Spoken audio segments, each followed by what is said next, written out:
पड़ताल। क्या खाड़ी क्षेत्र में भारत अपने नाविकों की रक्षा कर सकता है? खाड़ी क्षेत्र में कितने भारतीय नाविक काम कर रहे हैं? अमेरिकी नौसेना के हमले का शिकार हुए 3 जहाज़ों के साथ क्या हुआ? उन पर क्या प्रतिबंध थे?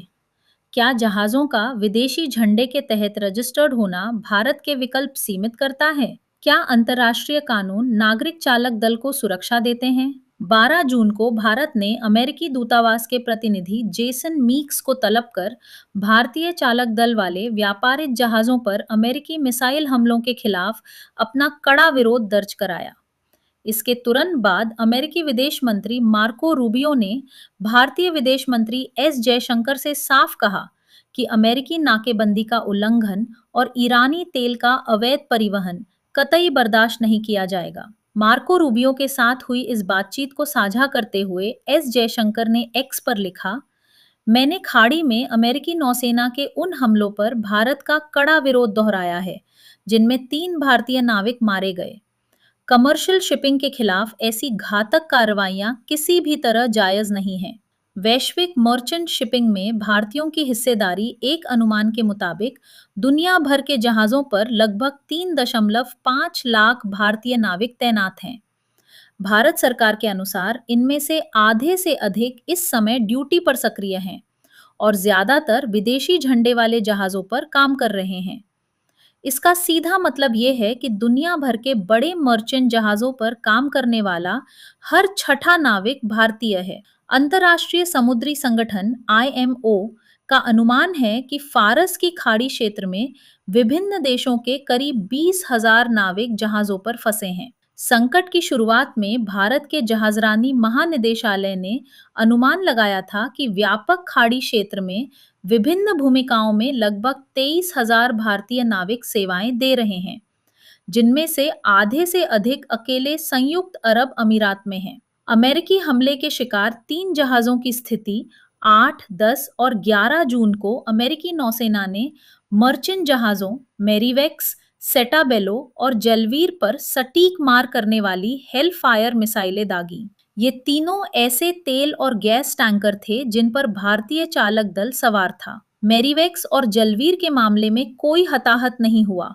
लेकिन सेटाबेलो पर सवार 3 भारतीय नाविकों, एक चीफ इंजीनियर, एक इंजन फिटर और एक डेक कैडेट की मौत हो गई। मेरीवेक्स पर होर्मुज जलडमरू मध्य से लगभग 400 समुद्री मील दूर दुख्म के तट के पास हमला हुआ, जबकि अन्य 2 जहाजों को ओमान के शिनास तट के पास निशाना बनाया गया, जो इस जलडमरू मध्य के बेहद करीब है।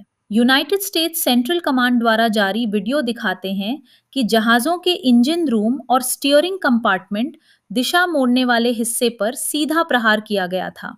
इन हमलों से जहाजों को पानी की सतह से ऊपर नुकसान पहुंचा, जिससे वे डूबे तो नहीं, लेकिन उनके अपने दम पर आगे बढ़ने और दिशा मोड़ने की क्षमता खत्म हो गई। अमेरिकी सेंटकॉम ने अपने प्रेस बयानों में दावा किया कि सेटाबेलो और मेरीवेक्स के चालक दल ने निर्देशों का पालन नहीं किया और वे अमेरिकी नाकेबंदी का उल्लंघन कर ईरानी तेल ले जा रहे थे। अमेरिका का आरोप था कि मेरीवेक्स ने एक ईरानी बंदरगाह की तरफ बढ़ने की कोशिश की थी। इसके विपरीत मेरीवेक्स के चालक दल ने नाविकों की यूनियनों को बताया है कि हमले के वक्त उनका जहाज लंगर डाले खड़ा था। वहीं अजमान में रजिस्टर्ड सेटाबेलो की प्रबंधन कंपनी आईओएस मरीन एफजेडई ने अमेरिकी दावे को सिरे से खारिज करते हुए कहा कि उनका जहाज पिछले 10 दिनों से उस इलाके में स्थिर खड़ा था। उसे अमेरिकी नौसेना से कोई संदेश नहीं मिला था और ना ही उसका ईरानी तेल या बंदरगाहों से कोई संबंध था। जहाजों पर लगे प्रतिबंधों की हकीकत ईरानी कनेक्शन के चलते दिसंबर 2025 में अमेरिका ने मैरीवेक्स पर प्रतिबंध लगाया था। वहीं सेटाबेलो को एक अमेरिकी नीति निर्माता संगठन यूनाइटेड अगेंस्ट न्यूक्लियर ईरान ने कथित ईरानी संबंधों के लिए चिन्हित किया था। तकनीकी रूप से अमेरिकी प्रतिबंध अमेरिका के बाहर किसी अन्य देश पर कानूनी रूप से बाध्यकारी नहीं होते।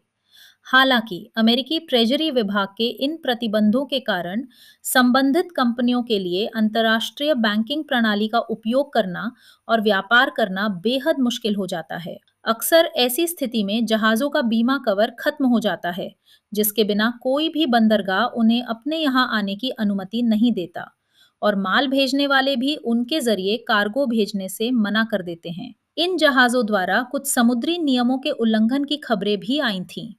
आमतौर पर मर्चेंट शिपिंग में ऐसे उल्लंघन सुरक्षा पहलुओं से जुड़े होते हैं और ये असामान्य नहीं है। ऐसे मामलों में जहाज़ों को बीमा रद्द होने जैसी बड़ी कार्रवाई से पहले कमियों को सुधारने का पर्याप्त समय दिया जाता है। विदेशी झंडे और भारत की रणनीतिक सीमाएं, ये सभी जहाज तकनीकी रूप से विदेशी झंडों यानी फ्लैग्स ऑफ कन्वीनियंस (FOC) के तहत रजिस्टर्ड थे, लेकिन इनका मालिकाना हक और प्रबंधन गहराई से भारत से जुड़ा हुआ था। मर्चेंट शिपिंग में जहाज़ों को अक्सर पनामा, मार्शल आइलैंड्स, लाइबेरिया और गिनी बिसाऊ जैसे छोटे देशों में रजिस्टर्ड कराया जाता है, जहां जहाज़ों की कड़ाई से निगरानी करने का कोई बड़ा ढांचा नहीं होता। रूसी और ईरानी तेल का परिवहन करने वाले जहाज़ों में ये चलन बहुत ज़्यादा है। हाँ, कानूनी तौर पर देखें तो यदि जहाज पर भारतीय झंडा लगा हो, तो भारत को किसी भी सैन्य या कूटनीतिक कार्रवाई के लिए सीधा कानूनी आधार मिल जाता है। उदाहरण के लिए, ईरान इराक युद्ध के दौरान अमेरिका ने कई जहाजों को अपना झंडा बदलकर अमेरिकी झंडा लगाने का आदेश दिया था, ताकि वो कानूनी तौर पर उन्हें हॉर्मुस जलडमरू मध्य में सुरक्षा दे सके। हालांकि भारतीय नौसेना ने अतीत में विदेशी झंडे वाले जहाजों पर सवार भारतीय नाविकों की रक्षा के लिए भी हूतियों और सोमाली समुद्री डाकुओं के खिलाफ खुलकर कार्रवाई की है। इसके अलावा मैरीवेक्स और जलवीर अक्सर भारतीय बंदरगाहों पर आते जाते थे और भारत की तेल जरूरतों को पूरा कर रहे थे। अप्रैल की शुरुआत में जब युद्ध विराम की घोषणा हुई, तो मैरीवेक्स मैंगलोर आने के लिए ही हॉर्मुज जलडमरू मध्य से बाहर निकला था। वहीं जलवीर एक बिटुमेन वाहक जहाज है, जो डामर ले जाता है और इसका उपयोग भारतीय सड़कों के निर्माण में होता है। क्या अमेरिका के पास अन्य विकल्प थे? अप्रैल के आखिरी हफ्ते में अमेरिकी नौसेना ने श्रीलंका के आगे हिंद महासागर में तिफानी नाम के एक प्रतिबंधित बेहद बड़े कच्चे तेल के टैंकर पर चढ़कर उसे अपने नियंत्रण में लिया था, जिस पर भारतीय चालक दल सवार था। इसी तरह इसी हफ्ते ब्रिटेन के सुरक्षा बलों ने ड्रग कार्टेल और रूसी तेल से कथित संबंधों के कारण इंग्लिश चैनल में स्मिर्तोस नाम के जहाज पर कार्रवाई की। व्यापारिक जहाज पूरी तरह से निहत्थे होते हैं। इनके पास संचार के लिए वायरलेस चैनल खुले होते हैं और सरकारों या नौसेनाओं से मिलने वाले निर्देशों का ये तुरंत पालन करते हैं। नाविकों को चालक दल, माल और जहाज की सुरक्षा करने की ट्रेनिंग दी जाती है, लड़ने की नहीं। स्थिति ये है कि छोटी नावों में सवार सोमाली डाकू भी बड़े बड़े तेल टैंकरों पर आसानी से चढ़कर कब्जा कर लेते हैं। इन हमलावरों के खिलाफ जहाजों के पास बचाव का एकमात्र तरीका तेज पानी की बौछार होता है। भारतीय नाविकों की सुरक्षा के लिए भारत के पास क्या रास्ते हैं? भारत ने हूती हमलों के खिलाफ मर्चेंट जहाजों की सुरक्षा के लिए ऑपरेशन संकल्प चलाया था। भारतीय नौसेना और कोस्ट गार्ड ने 2024 में 4 जहाजों की सुरक्षा के लिए सीधा हस्तक्षेप किया और सोमाली डाकुओं के खिलाफ भी कड़ा एक्शन लिया। लेकिन फारस की खाड़ी के मामले में सीधा टकराव अमेरिका और ईरान के बीच है, जो 2 महाशक्तियां हैं। इसलिए यहाँ भारत के रणनीतिक विकल्प काफी सीमित हो जाते हैं। अंतर्राष्ट्रीय समुद्री कानून और नागरिक चालक दल की सुरक्षा वैश्विक शिपिंग को रेगुलेट करने वाली मुख्य संस्था अंतर्राष्ट्रीय समुद्री संगठन (IMO) है, जो संयुक्त राष्ट्र की एक एजेंसी है। हालांकि IMO के पास तकनीकी, व्यावसायिक और सुरक्षा पहलुओं को नियंत्रित करने के नियम हैं, लेकिन ये जहाज़ों और नाविकों की सुरक्षा करने में अक्सर नाकाम रहा है। कई बार राष्ट्रीय सरकारें एक तरफा कार्रवाई कर देती हैं और संयुक्त राष्ट्र की बाकी एजेंसियों की तरह IMO भी ऐसी सैन्य कार्रवाइयों को रोकने या सुधारात्मक कदम उठाने में लाचार नजर आता है।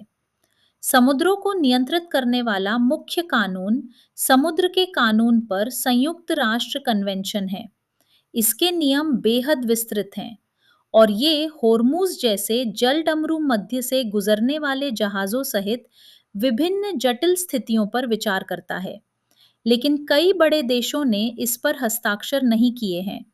अमेरिका ने इस आधार पर इस पर हस्ताक्षर करने से इनकार कर दिया था कि यूएनसीएलओएस गहरे समुद्र तल को साझी अंतर्राष्ट्रीय संपत्ति मानता है। ईरान ने इस कन्वेंशन पर हस्ताक्षर तो किए हैं, लेकिन संसद से इसे अभी तक अंतिम मंजूरी नहीं दी है।